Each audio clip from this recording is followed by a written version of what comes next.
Hello, everyone. I'm Kate Donovan, and I'm from Blackstone Valley Veggie Gardens. We have actually 30 presentations and workshops in our portfolio. Right, we just added a couple of new ones. One of them is actually the one I did here on the fly, and that's quick pickling for your zucchinis and all that. They taste the same, really, as cucumbers when you pickle them. We're actually having a planting workshop, one for kids, and then there's a planting and propagation workshop, actually hands-on, get your hands dirty, for adults as well. Those are the new ones, but there's a whole ton of stuff out there. So, this presentation is on attracting the native pollinators here the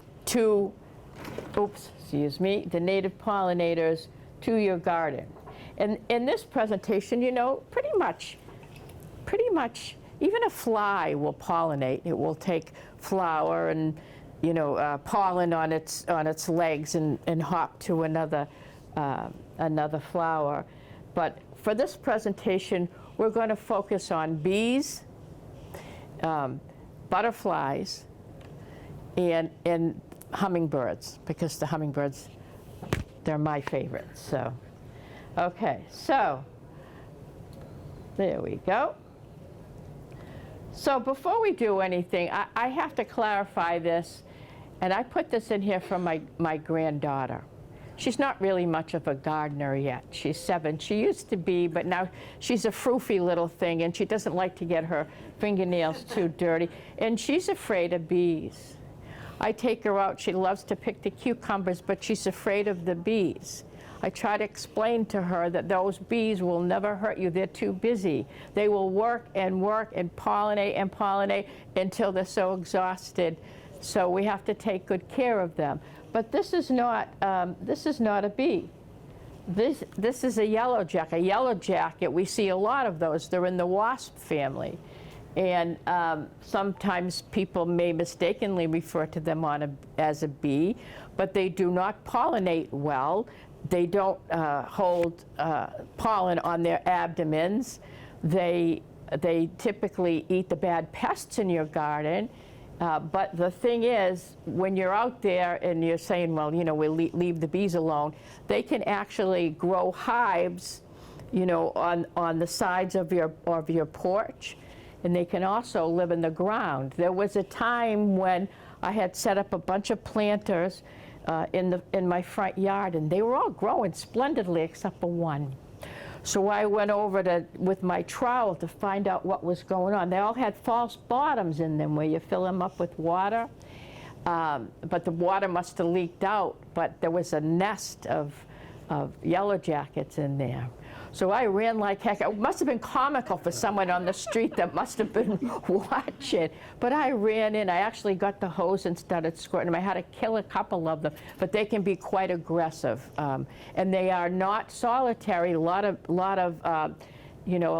wasps, bees, and hornets are solitary. They do protect the hive. And if you ever see, there was a time I still remember I had a rental property that had a wheelchair ramp, and there was a crack in the wheelchair ramp, and every time my tenants, you know, walked on it, we'd have a bunch of bees, yellow jackets come up, so I'd spray it, and they'd still come, and I'd spray it. So we had to call the exterminator, and he said, with something that bad, one of those yellow jacket nests can have up to 1,500 little soldiers in there. So you could have actually died from anaphylactic shock. So he put some stuff in, he says, please leave me alone. He put a suit on and put some special stuff in there, and they didn't come back, thank goodness. So, but those are something that you have to look out for. Bumblebees, honeybees, mason bees, those you'll see them all pollinating, and they won't bother you in the least bit. So this, let me just show you this. There we go. Keep watching. Keep seeing all the bees in this. Watch real close. Can you see them flying in there? There's a humble bumble, I call him. That's salvia. You'll see there are black-eyed Susans in the background. There's also some hydrangeas, not all native plants. But I don't know who decided. It was at a restaurant in Bellingham. I was actually waiting for my son, and I noticed that I was sitting there, you know, on the little bench, and I noticed bzzz. I got real close with my camera. They don't bother you. So they were all over that. And you know, the thing you have to realize too, when you're building a garden like that, you have to anticipate when things are going to come to bloom. You want to keep them there. You're not going to plant just a daffodil that comes up in the spring and then, you know, peters out. You want things that live a long time, or, you know, you want. I have right now. Does anybody have Montauk daisies? I have them. They're in bloom now. Yeah. So, and my hydrangeas are petering out. My Montauks are still in. They'll go at the sign of a first freeze. But there's always something out for the pollinators, and they last a much longer time that way. So, these. Oops, I didn't want to do that. Here it is. Do you have one of those printouts to spare? Yeah. Hold on a minute. These are some crops that we would not have if it weren't for the pollinators. There's apples, peaches, plums, cherries, melons, strawberries, blueberries, blackberries, raspberries, cranberries, onions, beans, sunflower, cauliflower, cabbage, broccoli, turnip, Brussels sprout, beetroot, oops, how do I do that? And pumpkin, and so many more. So. Even the ground stuff, like turnips and stuff, need to be pollinated. Yeah. Okay, so let's talk about some of these different kinds of bees that we have here. The Adrenidae bees, well, first of all, there's 370 different kind of bees right here in Massachusetts. 370 different varieties. Some are big, much bigger than the mason bees are much bigger than the bumblebee, and some are little tiny. They call them sweat bees. Little tiny. They glisten. They're almost like a fly, you know, where it has an iridescent, but they're very tiny. So these here, the Adrenidae are mostly ground nesters and solitary. They don't have a nest to protect, and most bees that don't have a nest to protect don't have stingers. So they're the mining bees and the miner bees. So what do they eat? They eat the butterfly weed. Do you know what a butterfly, everybody have a butterfly weed? Butterfly weed is really a milkweed, but it's orange. So different than the common milkweed. We don't talk about the butterfly bush here. That's a non-native, that's an invasive plant. I mean, some people have it, the bees like it. I believe they come to it to eat, but there's no place for them to host. There's nothing that hosts them. So when you have a garden like that, you have to have a place for them to live and things for them to eat. So yes. Is that the butterfly bush with the purple flower? It's really pretty, but it's an invasive species. It's an invasive species, yeah. I won't tell anyone if you have one, it's okay. It's just that, you know, I like easy gardening, and sometimes they can kind of, when you have a pollinator garden, you're looking for the biodiversity. You're looking to get a whole bunch of different types of plants in. So you don't want anyone that's gonna, you don't want a plant that's gonna bully the others right out the door, and that's what the butterfly bush does. So anyway, butterfly weed, milkweed, nipplewort, eastern purple coneflower, which is echinacea. I don't know which one you call it, but that's a common one. Oxeye, common bird's foot trefoil, goldenrod, Italian clover, white clover, dandelion, other clovers, and vetch. I want to talk about some of those, first of all, especially the ones at the end, the clovers. Now, clover, believe it or not, it's really good for the garden in general. So people have clover. I think I offended my friend. I don't mean to. I'm kind of blunt sometimes, and I complimented her on her yard because she had a lot of clover. Now, everybody likes to have nice manicured grass, right? I said, but that clover is actually a legume. And legumes are very special to the garden because a legume there's a reaction, a magic reaction to the actual roots where they can actually take nitrogen right from the air and feed the other plants that are in the garden. So legumes are wonderful for the garden, and all kinds of clovers are actually legumes. The other thing is, many of these bees live underground. Even bumblebees live under the ground.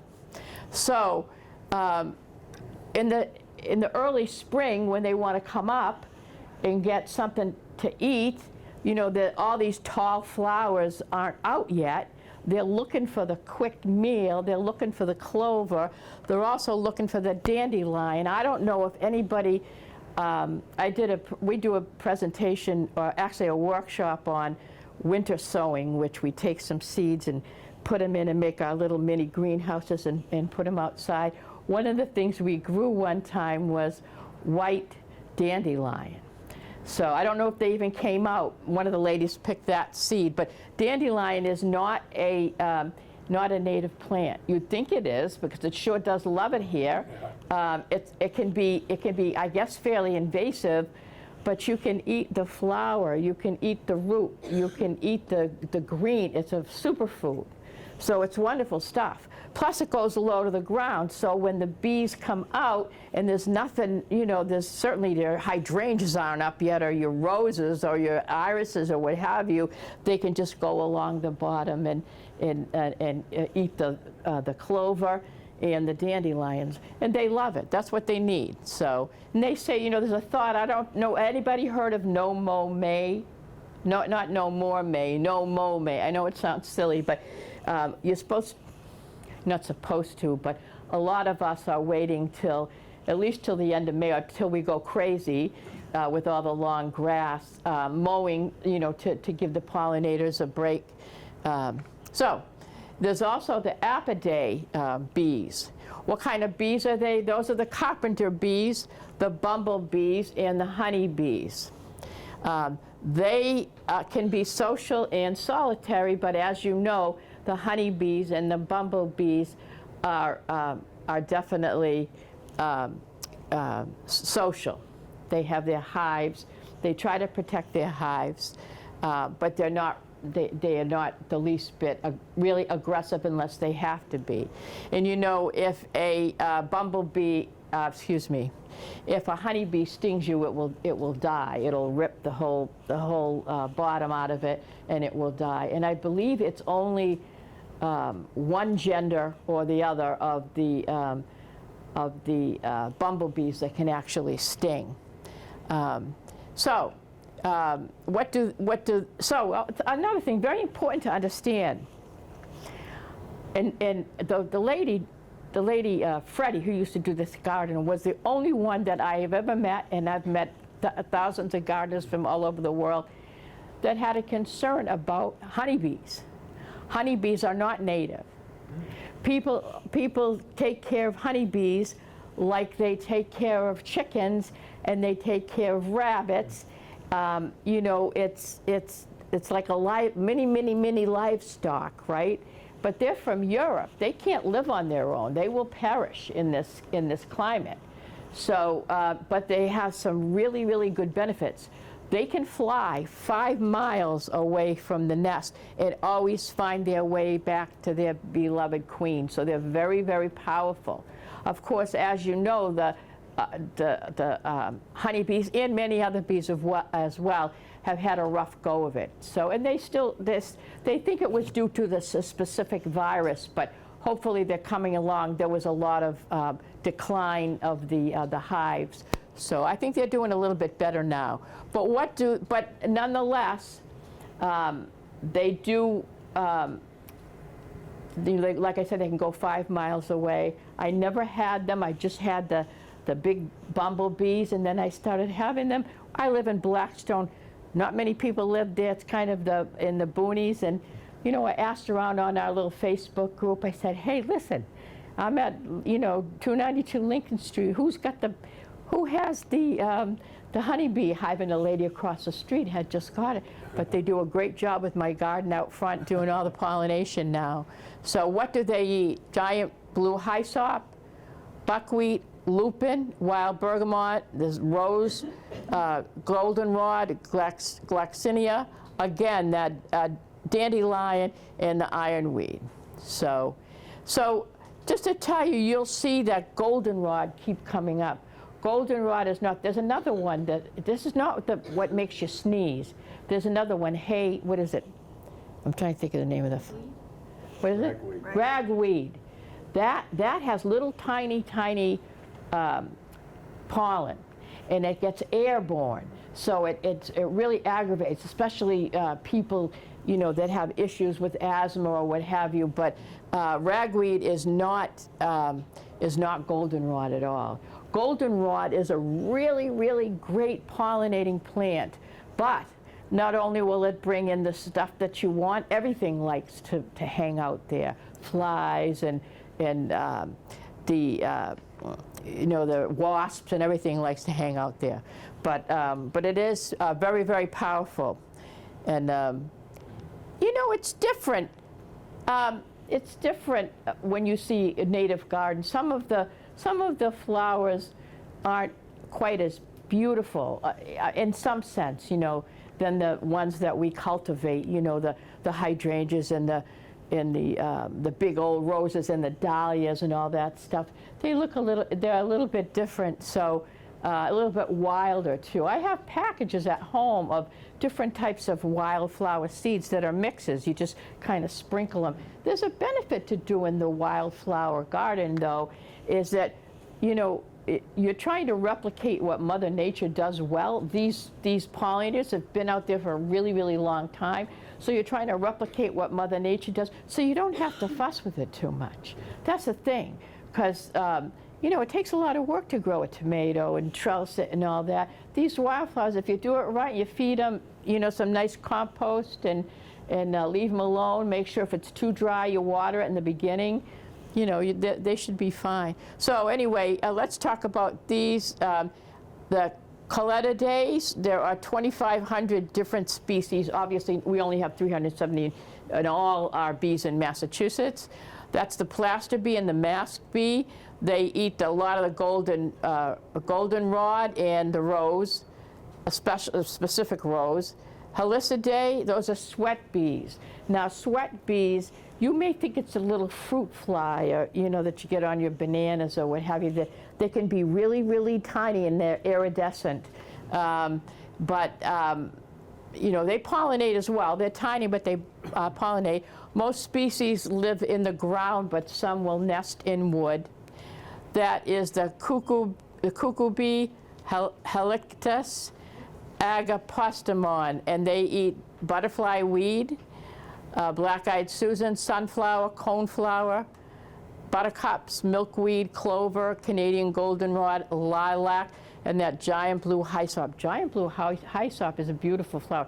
And I want to tell you, out there in that garden, I keep nothing really amazing. I'm too old to be, delighted or what have you with this stuff. I've been doing it a long time, right?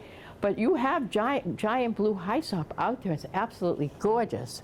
So if you have, and everything's labeled out there as well. So let's talk about Megachilidae. Most species they're really, really good pollinators because they carry the pollen on their abdomens, so they're very, very efficient, and they go from flower to flower to flower to flower to flower. And that's the leafcutter mason bee, blueberries, cranberries, giant blue hyssop again, clover, and ironweed. So, okay, so let's look at, have anybody ever grown bee balm, Monarda bee balm? Yeah, I grow it too. Well, actually, I don't think I have any growing. I sold it. People give me plants, and I'm the president of the garden club, so we package them up and sell them. But we had a lot of the red one. They have purple as well, probably some other colors as well. But that's what we see right there. But the bee, they see the picture on the left because they see an ultraviolet vision. So what they see, right? Oh, let me see this. I can use this thing.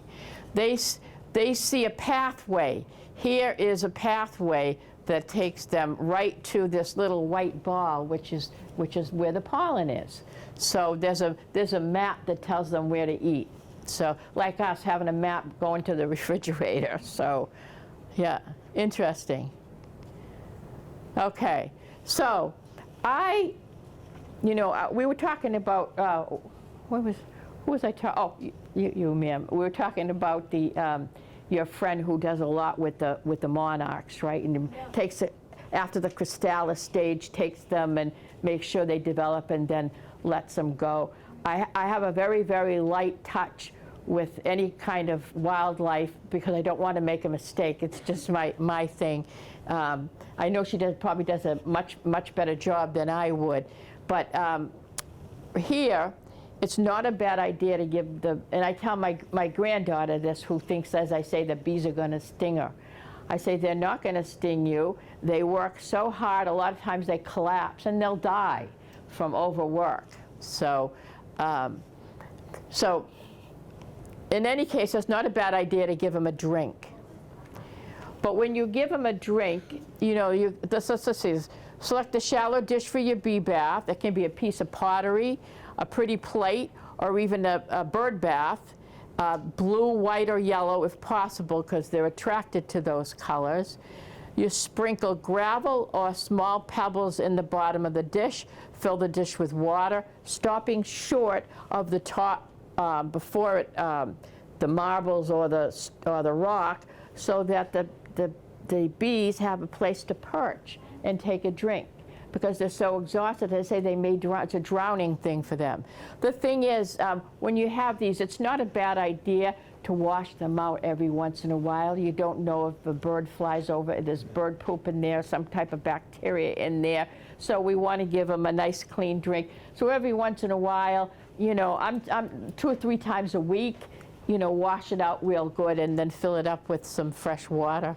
And then put it in a nice quiet part of your yard so that they can rest. So, okay, so when we talk about bees, in the flowers to grow, I don't know. First of all, I have 16 raised beds and they're full of food. So I basically, for the most part, I'll grow an annual to sell or for charity, to beautify the towns. But basically, I like to grow perennials because I think it's much easier. So here's some perennial wildflowers that attract bees and that are very, very, some people say they're pretty anyway. The lupin, the goldenrod, this is a summary. The lupin, the goldenrod, the dandelion, and then the ironweed. So I used to hate dandelion until I actually learned to understand it a little bit. It's not going in. It's not a, like I say, it's not a native, but I guess we're not natives either, right? I mean, we're not, somewhere around the, down the line, somebody came over from somewhere. So, so that's the section on bees, and I gave you some ideas of things to grow. So before we go on to the section on butterflies, does anybody have any questions? Yes. Well, I'm a little green on pollination. They go from flower to flower, it's on your feet or whatever, abdomen, and they drop it where, and then what happens? Oh, okay. How does that process, work? Oh, how's the pollination process work? So some flowers, I'm going to give you an example of, because I like pollinators. I grow them because I grow food and some food needs them. Just for an example, let's take a squash flower. There's 2 different types of squash flowers. There's a male squash flower, which has a stick underneath the flower. There's a female squash flower that has a little tiny squash underneath the flower. So the pollen has to get from the male to the female. It can do so by the wind, or it can do so by humans going in and taking a paintbrush and manually doing it, or it can do so by pollination, and pollination's the most effective way. So the bee goes into, and many flowers are self-pollinating. So they really don't, they still need to get the pollen into it, so that's what the bees do. They take the pollen and they go stepping on the flowers, and the pollen actually gets into the flower where it needs to go. So, did that help? Yeah. Yeah, okay. All right. Okay. All right, let's see here. Oops, nope. Let me do this. This is a monarch, and we'll go over that, and I'll tell you a little bit about the monarch and why they're so fascinating. Hi gang, Alan from Ultra Slow. Butterflies. I just love butterflies.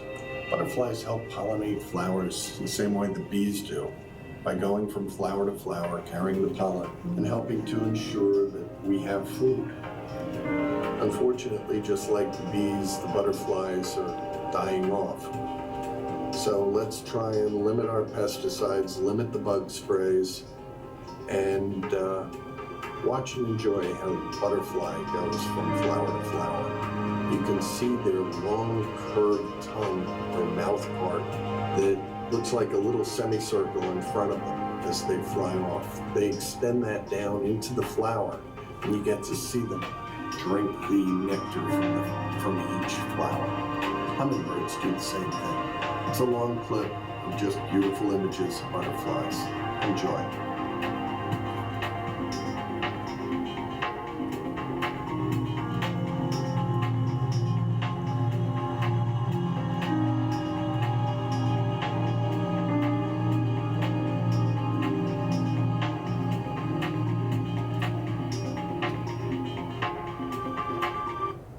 Anyway, the reason I put that clip in there is because I went to Costa Rica. They have hundreds of different types of butterflies down there. Hundreds of different types. But you can never film them with your camera because they're all fluttering by. The butterflies flutter by.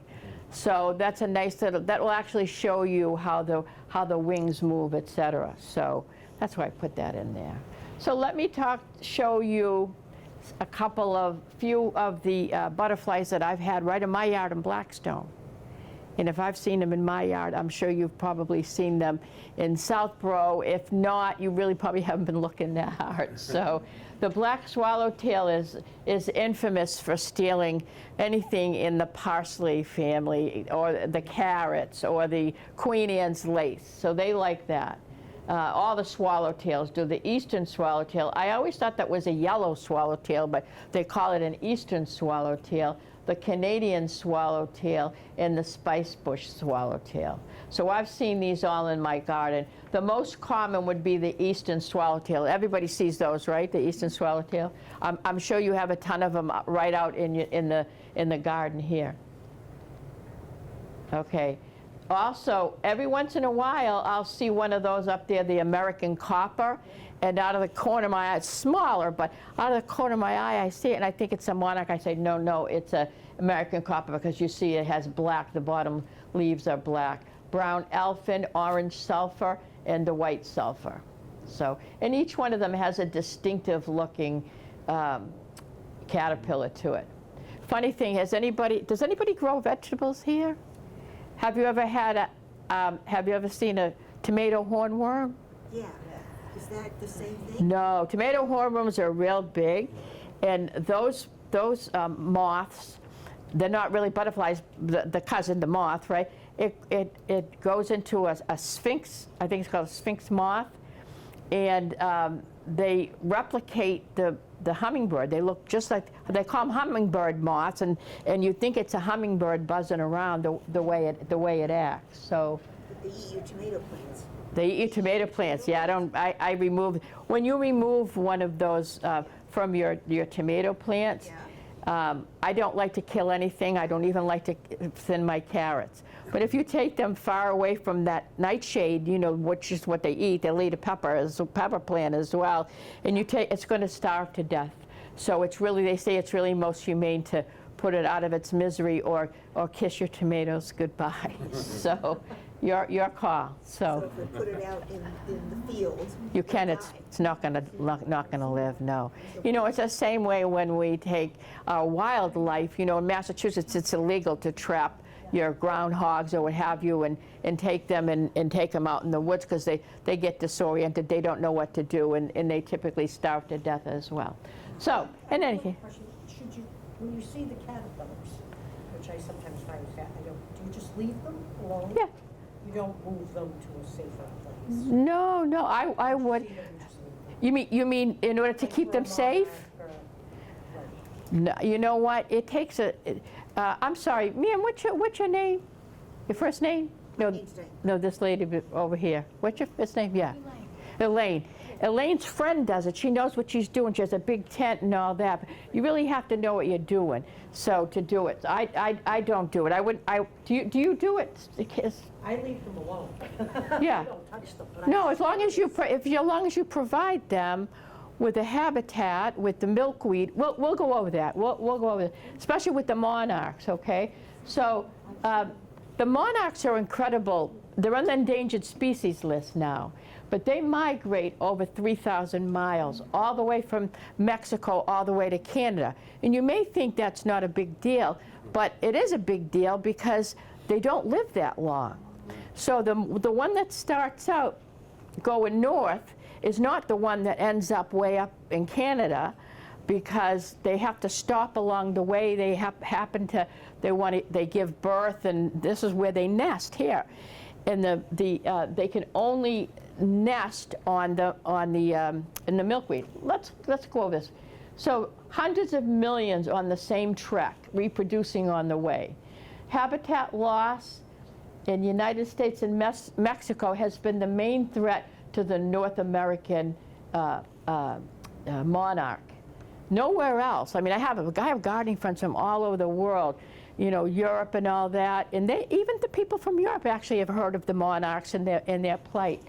But let me tell you what happened and why they're becoming extinct. Bear with me, because it's not you, it's me. It's a tough concept to ramble about. But the milkweed used to grow between rows of corn and soybeans. So, and then in order to remove them, the farmer would have to yank them out, because you obviously can't spray pesticides where your corn and your soybeans is, because they would die. So they didn't like doing that because they want to produce more food. So what they did is they went in and created the GMO corn and the GMO soybeans. So what that means is they're resistant to any pesticide. So they can fly those planes overhead and spray this Roundup, glyphosate, on all those crops, and the crops will stay alive. Isn't that nice? But the milkweed will die. That's not nice, because all that glyphosate, you know, that Roundup, gets sucked up into the plant. This is why we all now have traces of that in our systems, and it's really a known carcinogen. Don't like to talk about create fear, uncertainty, and doubt. But this is what happened to the monarchs. This is why, because they started mass exterminating all the food source, you know, in order to grow more GMO corn. You know, corn, you know, with the Midwest, I don't know if anyone's ever traveled cross country, but it's all corn. But it's not all corn that you and I would say, oh, this is some nice corn, let me put it on the grill. It's corn that's used in ethanol. It's corn that's used to feed our cows or what have you, and even those aren't supposed to be really eating corn, but in any case. So, because of this deforestation, there's been a terrible decline. Last year, the number of monarchs that migrated to Mexico was the lowest ever, covering a mere 0.67 hectares. down from 21 hectares in 1996 to 97. This slide's a couple of years old. So that's what's happening. It's due to GMO, creation of GMOs and pollution of the world. So the flowers that you can grow to attract the butterflies. Look at that, the goldenrod's there, that butterfly weed's there again. Queen Anne's lace. Has anyone ever seen Queen Anne's? You've seen Queen Anne's lace, right? Queen Anne's lace is nothing but a carrot. It's it's before the carrot was hybridized and, made the nice orange root. It had a white root, and it was actually the Queen Anne's lace. And carrot is related to the parsley, and that's what all those caterpillars love to eat from your garden. And then the milkweed. So talk about milkweed and the butterfly. Let's go back to the monarch for a minute. The monarch will only lay her eggs on the milkweed, nothing else. First of all, because the milkweed is actually toxic to many other predators of that, and so she's pretty safe in that. Not only that is, I'm like I say, 16 raised beds. I grow a lot of food. I do a lot of experimentation. Plus, I manage a lot of gardens for senior centers and for charities and all that kind of stuff. And typically when insects lay their eggs, like the nasty old squash bug or what have you, they lay them in little clusters. She doesn't do that. She will lay an egg underneath on a leaf over here, and then another one on a leaf over here. So she doesn't want you to get another predator to get the whole batch. She spreads them out to minimize the risk. She's really very smart. So she'll lay them only on a plant that's poison, and she spaces out the eggs that she lays throughout that whole plant. And that's the butterfly weed. It looks very much like the same old common milkweed. It's a little bit smaller and daintier, and it's orange. It's really quite nice. And then there's that goldenrod. The goldenrod you see them in the woods. So, I mean, is it a pretty plant? I don't know. Everyone has a different idea of what's pretty, but certainly is a great pollinator. So, and you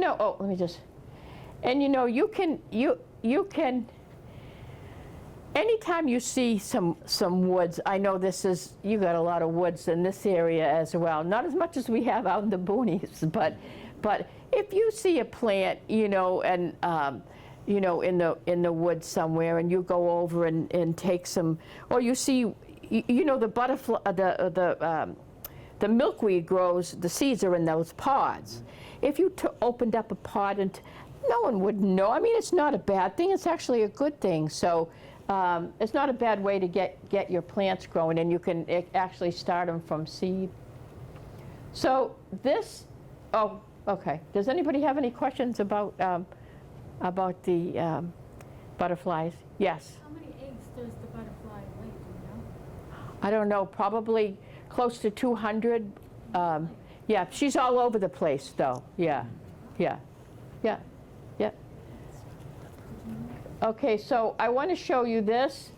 I was in Costa Rica. There are purple hummingbirds. There are white hummingbirds. They're very rare. There are all different colors, all different sizes. They're as hard to film as the butterflies because they go very fast. But let's look at this little video clip.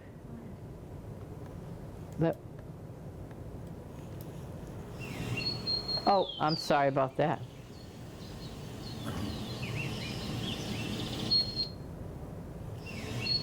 Oh, come on.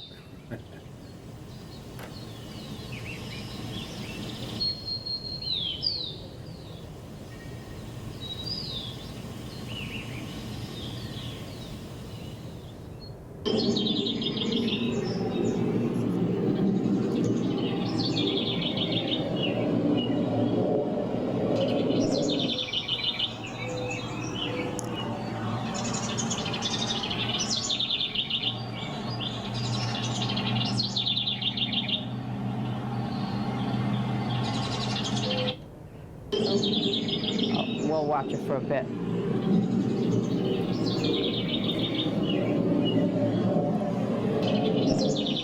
This is the male. You see he has the ruby red throat. The females are much more earthy tone. They kind of blend in with the trees so they can take care of the nest.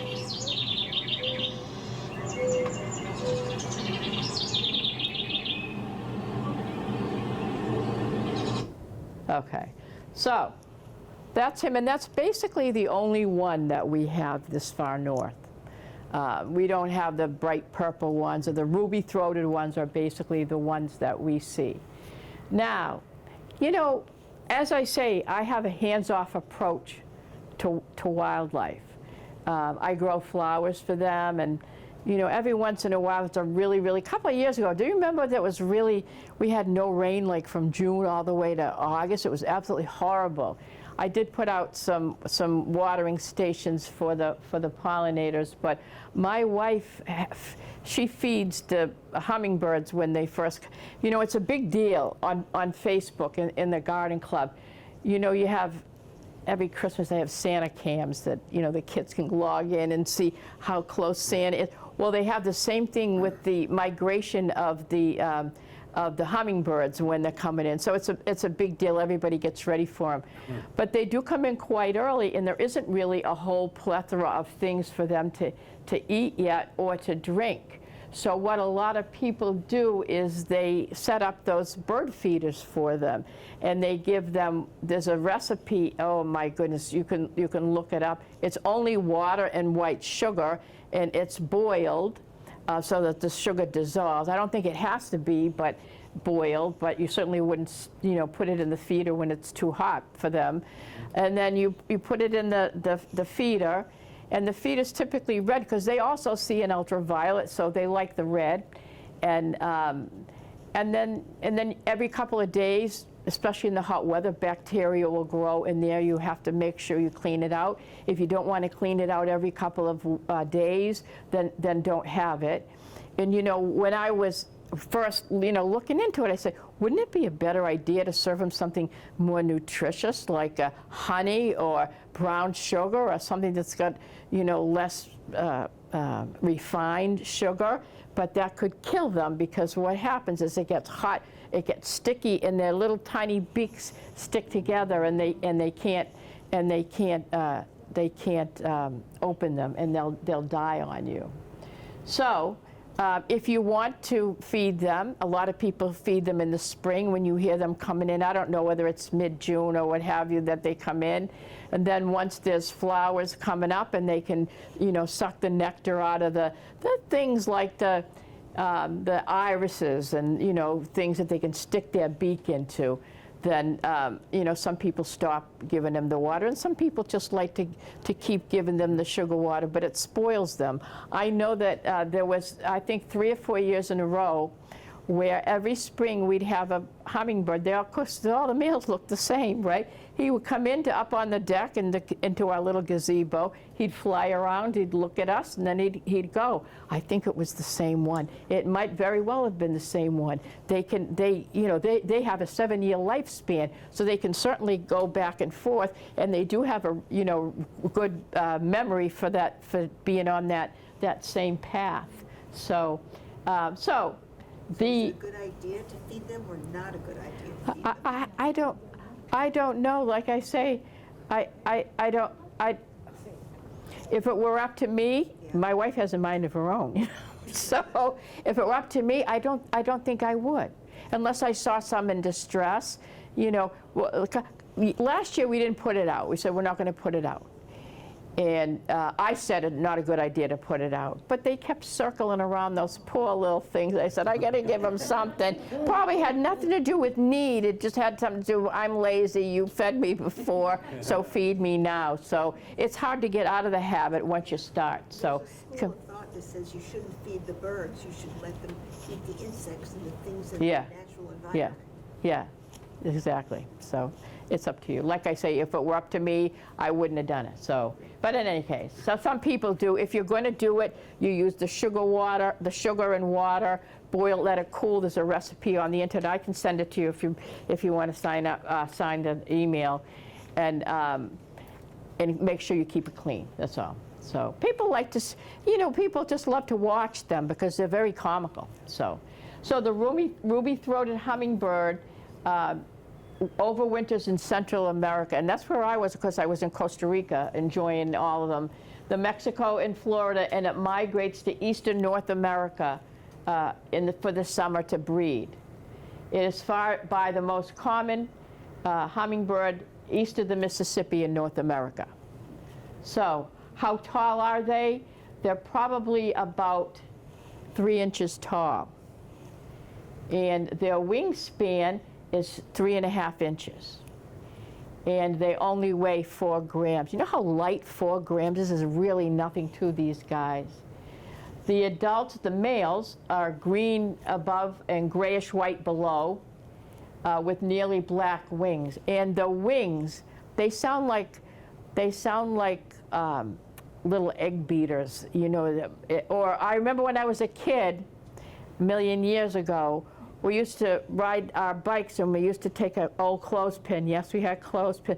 We used to put a card in there and just to hear it sound like a motorcycle, silly thing. But that's what it sounds like, 70 times per second. And their legs, and they'll stay in flight. When you see one that's where the wings aren't flapping, then they're not going to make it. They're very ill. Their legs are very frail. They don't typically stand and they don't walk, like a stork or something. You can see them walking, but they don't typically walk very much. And as I say, the lifespan is around 7 years. You see, they have little tiny. There's nothing to scale over there, but the nest is like this. It's round, and if you look inside, the little eggs are the size of jelly beans. They're the cutest little thing. So, those are the hummingbirds that we have here in Massachusetts, and. To attract them, bee balm, and they see the bee balm the same way the bees see the bee balm, right? The salvia, the columbine, honeysuckle, and pink turtlehead, they all love that.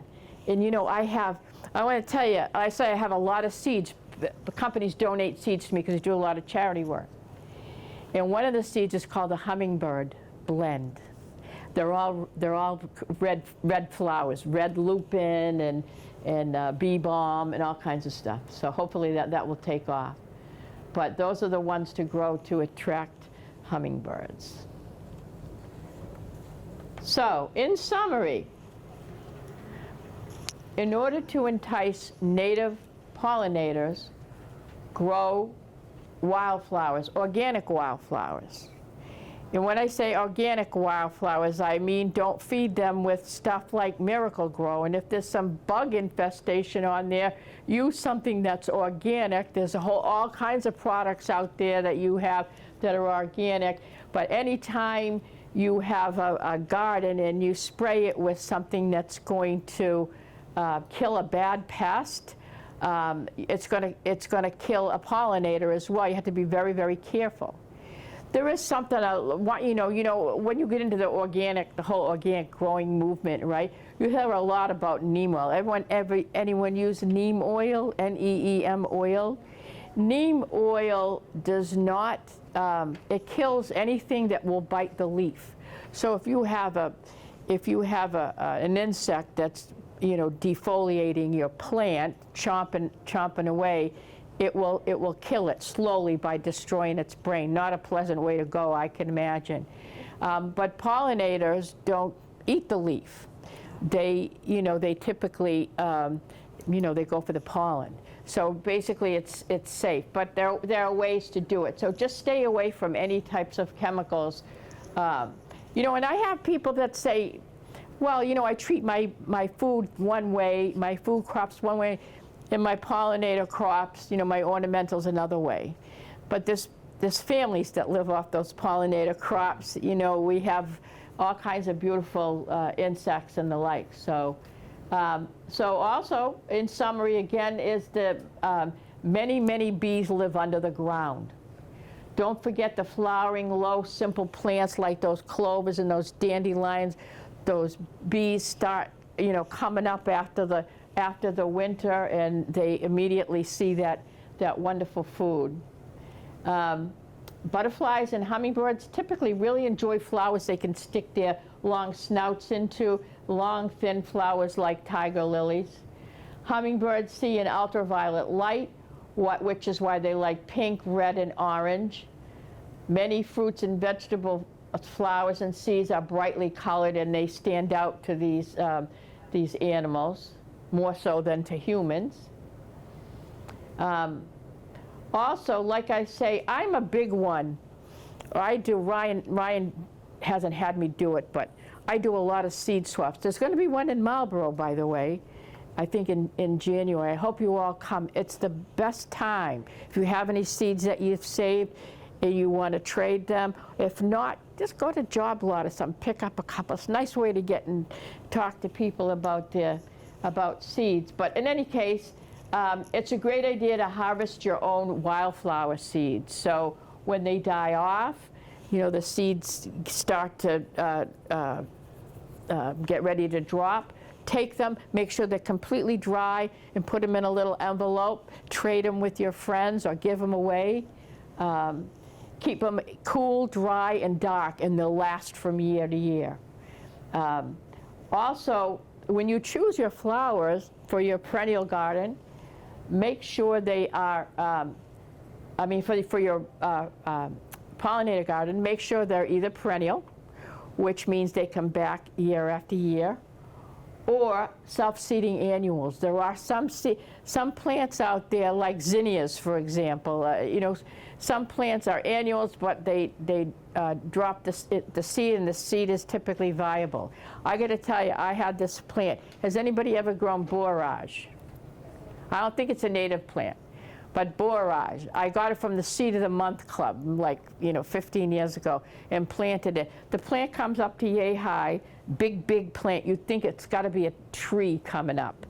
And it's got these beautiful, beautiful blue flowers. It brings in more bees than you'd like, but it's an annual in our zone. But what it does is it leaves seeds, and when a plant is perennial, it's going to come back again from the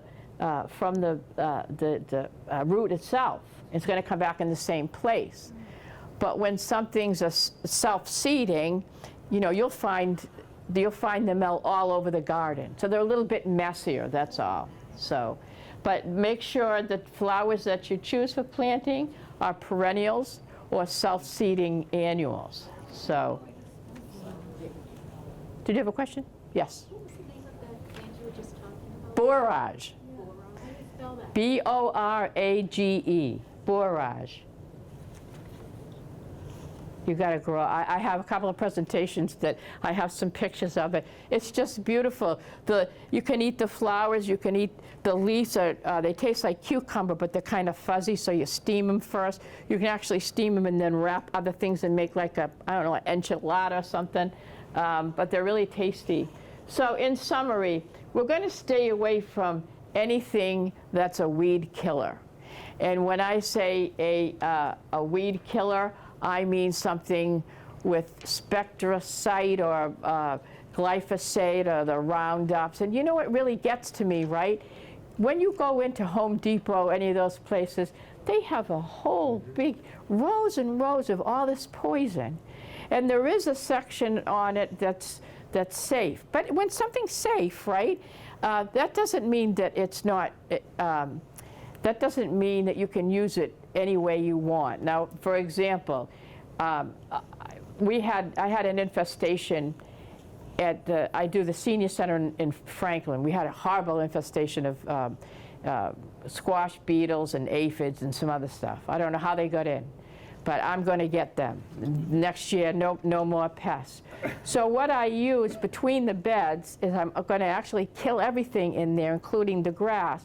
So what I use is a strong vinegar, we eat it in salad dressing, right? And salt, table salt, so those ingredients in their own right are not poison, toxic to humans, but they'll kill any plant. So you have to use things carefully. And, I have people that, when it comes to bees, when it comes to fruit trees, you need to spray your fruit trees or, you'll get something on them. A fruit tree spray is an insecticide, miticide, and a fungicide. But if you don't spray them, you'll lose your fruit, and your tree can become diseased.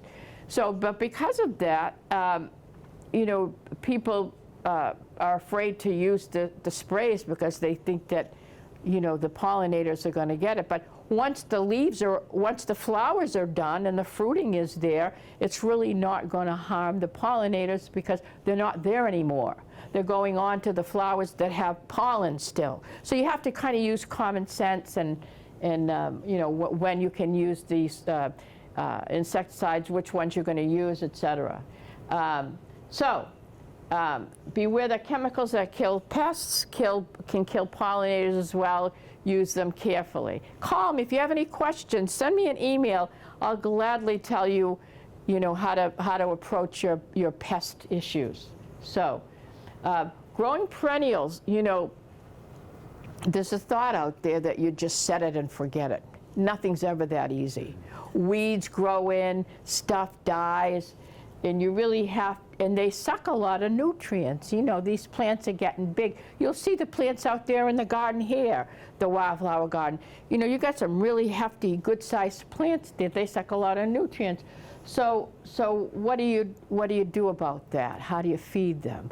What I do is I replenish them with compost. Where do I get the compost? I make my own compost, but if you don't make your own compost, you can get it from the landscaper if it's a good quality, or you can get it from a horse farmer or a cow farmer. It's already composted. Trust me, that manure is already composted. If it wasn't, they wouldn't be in business anymore because anyone, 5 miles around that farm would be complaining. So first thing they do when they clean the stall, muck the stalls out, the horse stalls, is they put hay in there, to absorb all the stench. So, but definitely replenish your plants with compost. So whether you make your own or you purchase it, but I want to tell you, the reason I'm telling you is to go to a landscaper or go to, a horse farm or what have you. Even if you need a couple of people to, to go in on a pile of it, as 1 cubic foot of that black cow is like $6.50. It's really, really expensive to use, and I'm cheap, so. And I don't know if it's that great. The whole thing is, I open it and it looks so good because it's so black. It's black because they add carbon to it. It's good that they add the carbon to it, but really, really rich compost is dark brown. It really isn't black. They call it black gold. It's dark brown, but it's really typically not black. So, also, once you've got your garden where you want it, and every year you're replenishing it with some good compost before the season kicks in. What about some mulch? This is what I do. I put 2 to 3 inches, what I use. It's not so pretty. I mean, in my raised beds anyway, in my food garden, I put straw mulch. Straw mulch is brown matter. It decomposes quite readily. So I put 2 or 3 inches or even more of straw down over all my beds. And it's brown matter, and which means it's carbon rich. So eventually that turns to compost within the year and ends up feeding the plants quite quickly. If you use pine mulch, you see the pine mulch. Pine is obviously a soft wood. That will break down quite readily, and you'll probably, maybe go a year or two without 2 years without replenishing it. If you're going to use a harder, like a cedar is a harder mulch, if you're going to use a cedar mulch, it may be a little bit longer, but you're not feeding your plants. It's not releasing that nutrients quite as quickly. So it all depends on what you want. Do you want to feed your plants more nutrients more quickly, or do you want it to last longer so you won't have to do it as often? Is that clear? Am I clear as mud here? So, so I use my pine mulch. I have a lady across the street is a horse farmer, so she gives me her old hay. She wouldn't use it for her horses because it's old, doesn't have any nutrition left to it. I took a chance. I said, you know, typically you don't use hay. Hay is brown matter. I mean, hay is green matter, and it can actually start sprouting. You don't want weeds in your, but this was dead enough, so I used it as a mulch. So also, like I said, you can buy that in bulk as well. One thing I don't suggest that you use, I'm sorry, I don't mean to burst anybody's bubble, but those colored mulches that you get are really pretty, you know, the red mulch or the brown mulch or the black mulch. But if you have to, a lot of times it just says it's made with wood products, you know. You know, what does that mean? Is it made with wood products? You don't even know what it's made out of. I just don't trust the quality of those colored bag mulches. I hear the dye is made of soy and it's completely harmless, but I'm not sure. So people typically don't use that colored dye. They don't use it on their food, and if I don't use it on my food, I won't feed the pollinators with it as well. So, but it's pretty cheap. I mean, you can get the big 2 cubic feet bags of the pine mulch at Walmart or what have you. So, unless you want to get a pile of it from your local landscape supplier. So, let's talk about some resources. I don't know, I'm trying to think, there's a lot of stuff in Westboro, right? We're in Southborough. But Home Depot, Lowe's, Walmart, they all have organic soils and gardening tools, all that kind of stuff that you need. You can go on Amazon, you can get that stuff pretty much anywhere. Just one thing, when you're looking for organic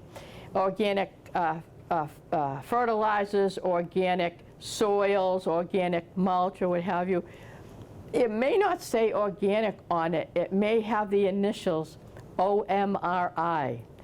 And I forget what it means, but OMRI means it's okay for organic use.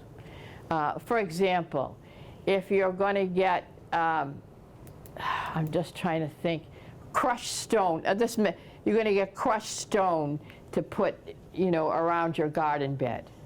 That can't be organic because it's not from life, it's a stone, right? So you wouldn't say that it's organic. However, it is safe for organic use, so it's OMRI. That means it's safe, it's for organic use. So, the New England Wildflower Society is a great source for buying native plants, programs, and resources. Vermont Wildflower Farm, they have seeds that you can order online, like this. This is what you do. You scratch the earth. Sometimes people if there's a lot of weeds, you can put some cardboard down and then put some soil on top. Scratch it, plant the seeds over top, mulch over top. It's really quite simple if you're using the wildflower seeds. So Vermont Wildflower Farm. And also the last one is a link. You click on it and that brings you to my website. There's a contact us form. If you have any questions, let me know. I do want to give you a tip. A few years ago, Earth Day is like a high holiday for the garden club folks, right? So we wanted to do something. We wanted to do some native plantings in some areas in town that were very highly neglected. So that's what we did, but we couldn't find any. Because there are a lot of organizations around here. You'll see a lot out of Worcester that specialize in in these native plants. But they wait till they grow from the ground. So by the time it's ready to plant, it's already June or July. And I wanted to have this by Earth Day, which is in late April. So what I did is, I don't know, it's not far from here, because I think it's in Hopkinton. Western nurseries, anybody ever been? They have all those native plants, but they grow them inside the big, huge greenhouse, so they have them early. So Native Good to Plant know. Trust in Framingham. they do. You can order, yeah. They can order them. And Yeah. you have, I mean, yeah. Yeah. You can go and get them. You can get them, You yeah. can order them ahead of time. Yeah, yeah. That's Garden in the Woods. Garden of the Woods, yeah. You can get them, but they come in a little bit later. That's just the point, is that they grow them out in the out where they grow them, right? Or do they have a big greenhouse that they grow them in? They grow them in Whately, Yeah. and I imagine they have Oh, okay. greenhouses, because, We'll have to check that out, yeah. oh, that's a huge Yeah. Native Plant Trust. Oh, yeah, cool, cool. Okay, I think that's it. Does anybody have any questions for me? Yes.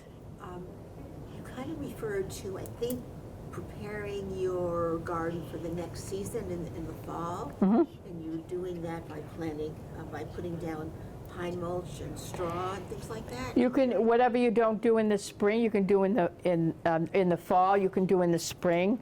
The whole thing is, when you have a lot of plants, a lot of times you have to wait till those plants are completely dormant, and a lot of times they're not now. So like when it comes to pruning, you know, sometimes they say late winter's best. So, yeah. So you can, I mean, if there's stuff out there you want to clean up, you can certainly clean up. If something's dead, it's dead. If you see a plant and you scratch the bark, the stem of the plant, and it's brown inside, that plant's dead. If it's green inside, it's alive, so you leave it. But, you know, there's a lot of life out there, and each one has a different life cycle. But you can certainly compost, clean it up, and put some compost on it now if you want. Okay. So, And is this the time to plant garlic if you want? yeah. Okay. 'Cause Now the time to plant garlic, 6 inches apart, 2 or 3 inches down. Okay. So, Just dig in the ground and put the little garlic clove. well, there's a pointy side, that goes up. The fuzzy side goes down, that's the root part. So, oh, I'm a big garlic fan. Don't get me started on garlic. So, and I plant the hardneck because it has the garlic scape, so. Just like one of the garlics that I bought at Trader Joe's, I can just break apart and plant. I wouldn't do that. I would order it, I mean, you can, but sometimes if it's not the right kind, they spray it to retard it from growing. Yeah. And so it won't work for you. You can order seed garlic online. Amazon has some. I saw quite a bit for like $12. You have Amazon Prime? Well, no, my son-in-law does. Yeah, yeah. $12 you can have a big thing of it. I don't know if that's a lot or a little. Okay, So seed garlic. seed garlic. Seed garlic. Hardneck. So it's hardneck. That's the one we typically grow here. So. To plant a spaghetti sauce garden. Oh, I great. want to start with the garlic. Feel free to send me, yes, feel free to send me an email. It's one of my specialties, so, yeah.